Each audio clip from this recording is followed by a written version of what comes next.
The newsroom was charged with an eerie electricity that night.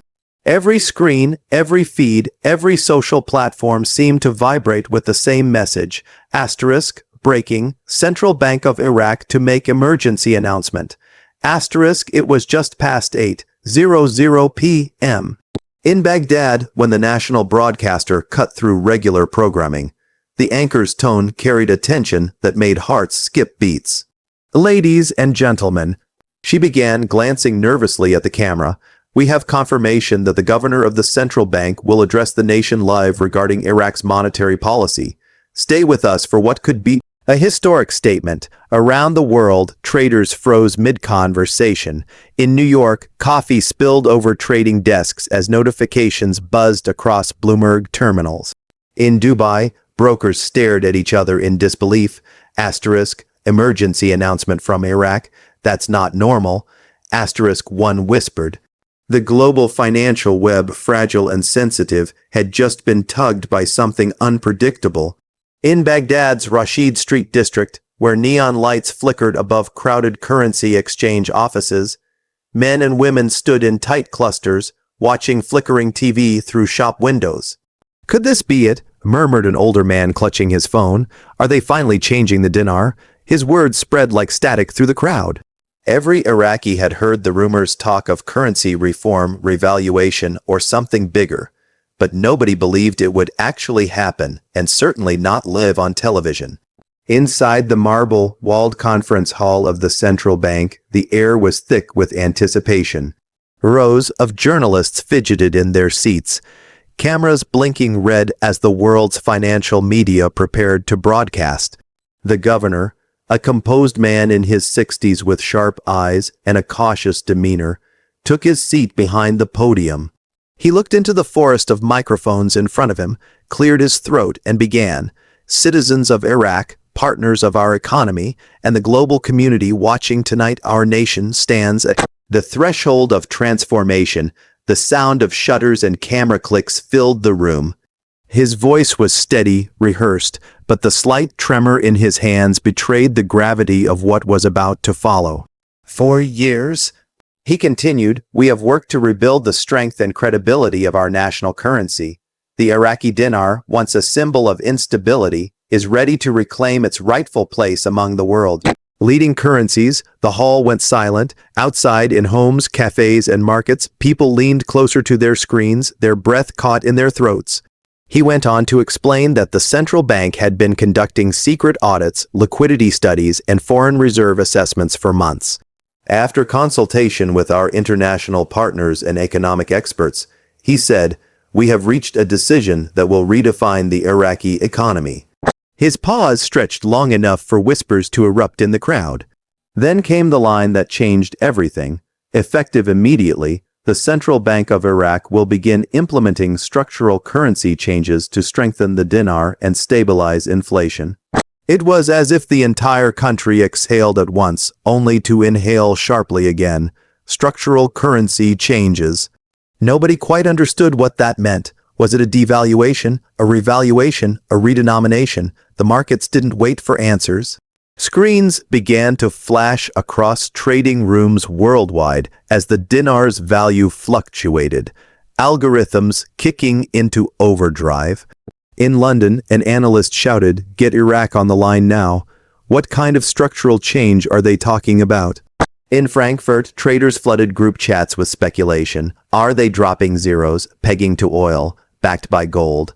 The uncertainty was chaos disguised as curiosity. Back in Baghdad, shop owners began to panic. One grocer named Ahmed closed his register and called his wife. "Don't spend anything," he said, voice trembling. "Wait until morning. I don't know what this means, but something big is happening." His television in the corner played the same looped broadcast, the governor speaking calmly while the ticker beneath screamed asterisk, "A Central Bank of Iraq confirms major currency policy shift." Asterisk, meanwhile, social media caught fire. Hashtags like asterisk, hash dinar shock asterisk, asterisk, hash Iraq revalues asterisk, and asterisk, hash live currency change asterisk dominated feeds across Twitter and TikTok. Influencers went live from their phones, speculating wildly. "Guys, this could be the revaluation everyone's been waiting for." One shouted into his camera, his face lit by a glowing monitor. Conspiracy channels, finance gurus, and even casual viewers joined in. Within an hour, over 20 million people were watching the live stream. The governor continued, his words deliberate. "We have increased our gold reserves, strengthened our foreign assets, and finalized a series of policy frameworks with international financial institutions to support this transition." He did not mention the IMF directly, but his tone implied coordination. "This step," he added, "is a declaration of economic sovereignty and confidence in Iraq's future." He thanked several departments, bowed slightly, and left the stage amid a flurry of questions. "Governor, is this a revaluation? What is the new rate? When will the changes take effect?" None were answered. Within seconds, the live feed cut back to the studio, where the anchor, visibly startled, tried to regain composure. "We're awaiting clarification," she said softly, as if not to disturb the moment. In homes across Iraq, confusion battled hope. Some cheered, others feared the unknown. One elderly man in Karbala clutched his savings in a tin box, whispering a prayer. A young entrepreneur in Basra refreshed her banking app every 30 seconds, watching balances glitch and reset. In Tikrit, a group of university students debated whether to rush to exchange offices before dawn. "If the value goes up, our savings will multiply overnight," one said excitedly. "Or vanish," another replied grimly. Internationally, the reaction was immediate. Financial news outlets ran breaking banners, asterisk, "Iraq's Central Bank confirms currency overhaul." Markets react. Asterisk, oil prices spiked briefly, gold climbed, and the U.S. dollar dipped slightly amid speculation. News anchors compared it to the Kuwaiti dinar's restoration after liberation, an economic shock that had once reshaped regional finance. In the U.S., CNN panel buzzed with debate. "If Iraq truly revalues or restructures its dinar," said one economist, "this could signal their full economic recovery and integration into global trade networks. But if it's mishandled, it could collapse investor confidence overnight." As night deepened in Baghdad, the streets filled with murmurs. Taxi drivers discussed the announcement between fares, and families gathered on rooftops, scrolling through updates on glowing phones. The air felt charged, fragile, like the city itself was holding its breath. At the central bank, the lights stayed on long after midnight. Inside, officials huddled over monitors and spreadsheets, monitoring global reactions. The governor stood by the window, looking out at the Tigris River, glimmering under the city lights. Behind him, a young advisor approached quietly. "Sir," she said, "the world is asking what comes next." He didn't turn around. His reflection on the glass looked weary but determined. "Let them ask," he murmured. "By sunrise, they'll understand that Iraq is no longer the same." Outside, the first whispers of dawn were hours away, but history had already changed. The world had just witnessed a nation press reset on its identity, live, unfiltered, and irreversible. By the next morning, Baghdad was awake before the sun. The announcement from the central bank had spread like wildfire, igniting confusion, excitement, and fear in equal measure. Streets that were normally filled with morning calm now buzzed with anxious conversations. At tea stalls, men huddled around crackling radios replaying last night's broadcast, analyzing every word the governor had spoken. "He said currency changes," muttered one man, squinting at the rising steam from his glass. "That means revaluation, right?" Another shook his head. No, that means new bills. Maybe they're changing the design or removing zeros." Inside Baghdad's main bank branches, crowds had already begun to form long lines. Some carried wads of dinars wrapped in elastic bands, others clutched their ID cards, demanding to know what was happening to their savings. "What's the new rate?" shouted a shopkeeper from the back of the line. "Tell us if our money is worth more or less." Bank employees, overwhelmed and unprepared, repeated the same scripted answer. "Please be patient. Official instructions are coming soon." But patience was a luxury that nobody could afford when the value of their future hung in the air. Across the city, the media scrambled to decode the central bank's cryptic statement. On television, economists argued heatedly in split-screen debates. This is clearly a managed revaluation, declared one analyst, tapping the desk for emphasis. Iraq's reserves have been building for months. This was planned. Another expert shook his head. You're missing the point. The language they use, structural reform, means a complete overhaul. We could be seeing a new currency altogether. Meanwhile, in the trading hubs of London and Dubai, chaos had taken on a digital form. The Iraqi Dinar's exchange rate flickered wildly on Forex screens, jumping by fractions of a cent, then plummeting again. Algorithms triggered automatically, buying and selling at lightning speed, trying to make sense of the uncertainty. "It's madness," said one trader in a glass-walled office in Canary Wharf. "Iraq hasn't made a move like this in decades, and they do it on live TV." His colleague leaned back in his chair, smirking. That's how revolutions start, my friend, one press conference at a time. In Washington, an emergency meeting was reportedly called between IMF officials and representatives from the U.S.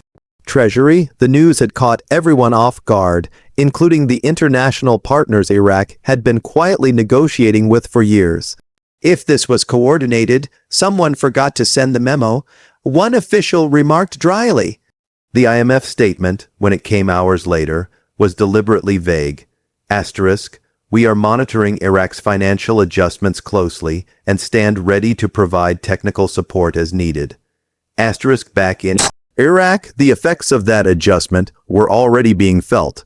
The dinar's value had spiked overnight on the black market, with money changers refusing to sell until rates stabilized. Gold shops closed their doors and some businesses halted transactions entirely. "We can't take money we don't understand," said Karim, a jeweler in Karata, as he flipped his closed sign. "If the dinar becomes stronger, my gold will lose value. If it falls, my savings vanish. I'd rather wait." Online, rumors multiplied faster than any official clarification could counter them. A viral video claimed the new rate would make Iraq's economy the most powerful in the Middle East. Another post, claiming to quote a leaked IMF document, warned of an impending crash. Telegram groups and Facebook pages turned into rumor factories. "They're adding gold backing," one comment read.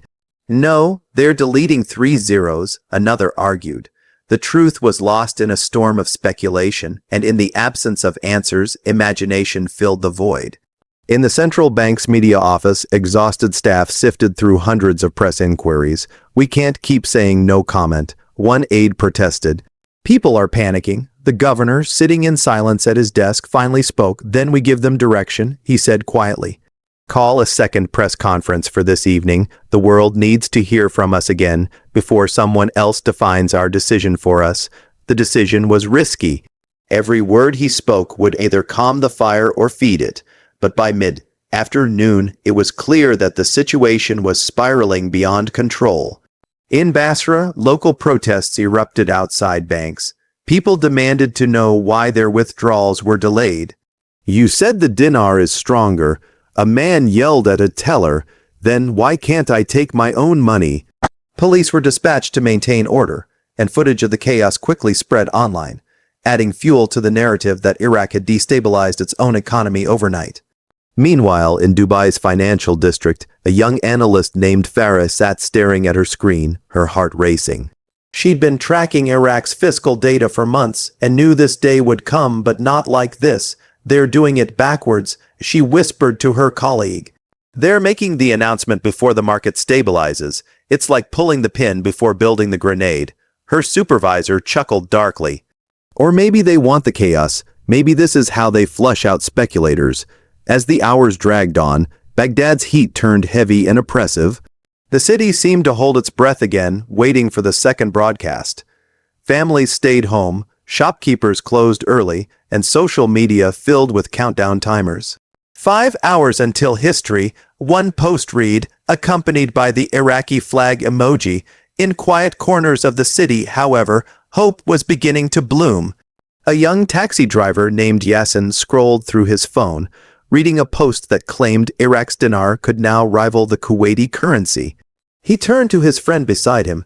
"Can you imagine? Maybe our salaries will actually mean something." Maybe we won't have to struggle every month." His friend laughed softly, not out of disbelief, but from the fragile comfort of hope. "If that's true, brother, tomorrow's going to look a lot different than today." As dusk approached, global newsrooms prepared for the next wave. CNN, Al Jazeera, BBC, and countless online financial channels went live, their hosts speaking in hushed, dramatic tones. "The world watches tonight," one anchor said, as Iraq's central bank prepares to clarify its shocking announcement that could reshape the Middle East's economic landscape. The words felt cinematic, almost exaggerated, but they weren't wrong. At the central bank, security was tight. Satellite trucks lined the street outside, reporters clutching microphones, waiting for the doors to open. Inside, the governor rehearsed his statement one final time. His advisors surrounded him, each offering last-minute warnings. "Avoid specifics," one said. "The market's too volatile. Be transparent." Another argued, "If you hold back, they'll assume the worst." He raised a hand to silence them. "No more advice," he said firmly. "It's time to tell the truth." As the clock struck 9, the nation's broadcast signal cut once again to the same podium as the night before. The governor appeared under the bright lights, his expression calm but unreadable. Around the world, millions leaned forward waiting for a hint. An explanation, a number, anything. The fate of a nation's economy and the expectations of countless investors rested on his next few words. Outside, in the still warm Baghdad night, the people waited. They didn't care about inflation indexes or oil reserves or IMF coordination. They only wanted to know one thing: had Iraq's money just become stronger or weaker? For the first time in decades, the world was looking to Baghdad not for war, not for conflict, but for economic power. And as the cameras rolled, the tension reached its breaking point. The next sentence from the governor's lips would change everything. The studio lights dimmed slightly as the broadcast cut back to the central bank governor. The air felt thick, as though the entire city of Baghdad was holding its breath at once. Behind him, the national flag stood still, unmoving, like a silent witness to what was about to unfold. "Citizens of Iraq?" The governor began, his voice calm but heavy. "The world has reacted swiftly to our announcement. We understand the uncertainty this has caused, but let me assure you, our decision is rooted in confidence, not chaos." His tone was deliberate, measured, the kind of tone meant to steady an entire nation's nerves. In homes across Iraq, people sat in tense silence. A mother held her son close, eyes locked on the television, as if watching a verdict being read. In another corner of the city, an old man pressed his ear close to a crackling radio, his wrinkled hands clutching the table edge. The streets outside were quieter than they had been in years. No cars honked, no vendors shouted. Baghdad was listening. The governor continued, "For too long, our economy has been defined by instability, by external pressure, by the shadow of conflict. Tonight, we take back our sovereignty." He paused, the words hanging in the air. Effective immediately, the Iraqi dinar will transition to a new exchange rate structure. This reform ensures that every citizen's savings and labor are valued at their true worth. The screen behind him flickered for a moment, and then, in bold Arabic script, appeared the new rate. *1 USD equals 0, 33 IQD. Gasps filled the hall. It was a figure no one had expected, far beyond even the most optimistic predictions. For a moment, there was silence, pure disbelief. Then in cafes, in homes, in crowded squares, cheers erupted. It wasn't just a currency change, it was a declaration of strength, a signal that Iraq had re-entered the world stage with power and pride. In trading centers across the globe, chaos ignited once again. The new rate meant that Iraq's currency had skyrocketed in value overnight, instantly transforming the nation's wealth. Phones rang off the hook. "That can't be right," shouted a broker in New York, staring at his screen. "Is this real? 1 dinar worth more than $3? In Dubai, traders swarmed into offices even at midnight, while in London, economists struggled to compute what this shift meant for global oil markets. "This isn't just a revaluation," said one analyst during a live broadcast. "It's an economic earthquake." Back in Baghdad, emotions erupted like a storm. Some people wept openly in the streets, overcome with relief and disbelief. Others rushed to banks, desperate to see if the numbers on their accounts had truly changed. On social media, hashtags like #new dinar era and #Iraq strong again began trending worldwide. News anchors struggled to keep up with the flood of information. "This is unprecedented," one reporter said breathlessly. "A live revaluation, confirmed and executed within hours. It's something we've never seen in modern financial history." But amid the celebration, there was confusion too. Some questioned how this was even possible. "Can the central bank back this rate?" asked one skeptical economist on air. "Do they have the reserves, the oil output to sustain it?" Yet even he couldn't hide the awe in his voice. Iraq had managed to do something no one thought it could: flip the script of global economics in real time. In the central bank headquarters, the atmosphere was a mixture of triumph and exhaustion. The governor stood before his advisors, watching live footage of cheering crowds. "They believe in us again," said one aide softly. The governor didn't smile. "Belief is powerful," he replied, "but belief alone doesn't hold an exchange rate." He knew the days ahead would be difficult. Markets would test them, critics would emerge, but at that moment, history had been made, and he allowed himself a brief, silent moment of pride. Elsewhere in the city, the human stories began to unfold. A young teacher named Layla, who had struggled for years to make ends meet, opened her banking app and gasped.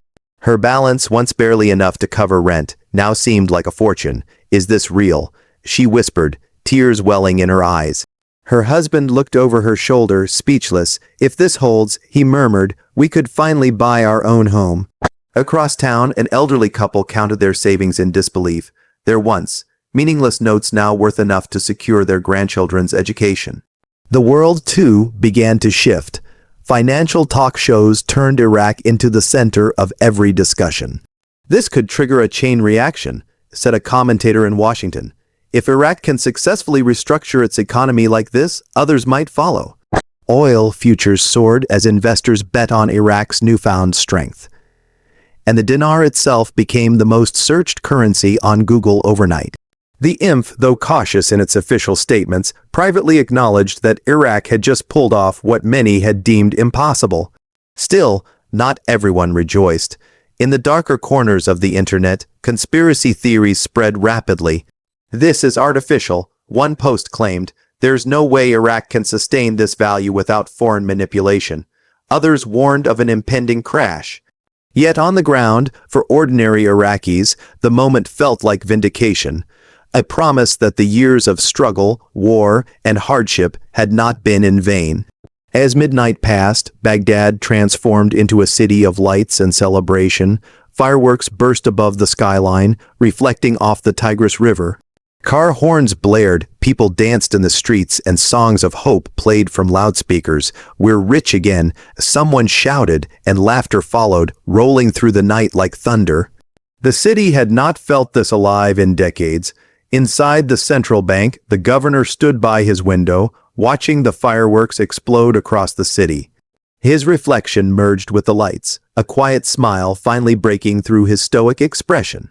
"They deserve this," he said softly. His advisor nodded. "The people will remember tonight for generations."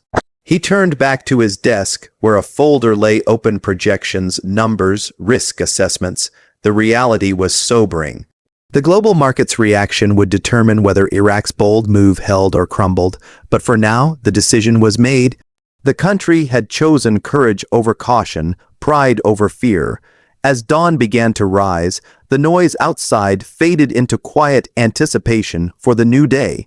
Newspapers would soon hit the stands with headlines screaming "Iraq reborn," and "Dinar revolution shocks the world," in schools, teachers would tell students they'd witnessed history. In markets, prices would begin to shift, and in the halls of power around the world, leaders would reevaluate Iraq not as a nation of recovery, but as a nation of influence. And somewhere in the heart of Baghdad, a young boy watching the sunrise turned to his father and asked, "Does this mean our country is strong now?" His father smiled, eyes glistening with pride. "Yes, my son," he he said quietly. Today, Iraq stands tall again. The new dawn glowed golden over the city, bathing the old and the new alike in its light. The revaluation was more than an economic act, it was a resurrection.